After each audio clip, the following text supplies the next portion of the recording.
The word jihad is mentioned in the Quran about 41 times. The words mercy, peace, and compassion are mentioned about 355 times.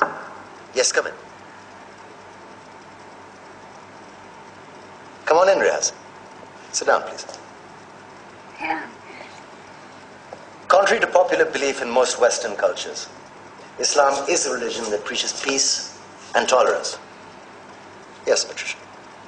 If Islam truly is a religion that preaches peace, then how come the world's most troubled spots, the West Bank, Afghanistan, Pakistan, Iraq, they're all plagued with Islamic terrorism? Well, that depends on your definition of terrorism.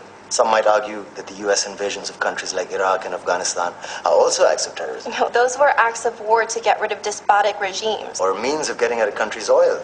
Conspiracy theories. Well, May I? Yes, please. Go ahead, Riaz. Mr. Khan is right.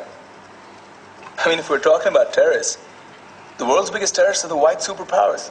Come on now. No, really, stop and think about it. Explain 9/11. Okay. Do you know how many people died in the Twin Towers strike? Around 3,000. And do you have any idea how many people died in the bombing of Afghanistan? Take a wild guess. More than 15,000 people died. And that's just conservative figures. About 50,000 tons of explosives were dropped on innocent civilians. Men, women, children. Yeah, but that was because of the Taliban. Now that you brought it up, did you know that the Taliban was a creation of the CIA to fight the Russians? Whatever. They were still harboring terrorists.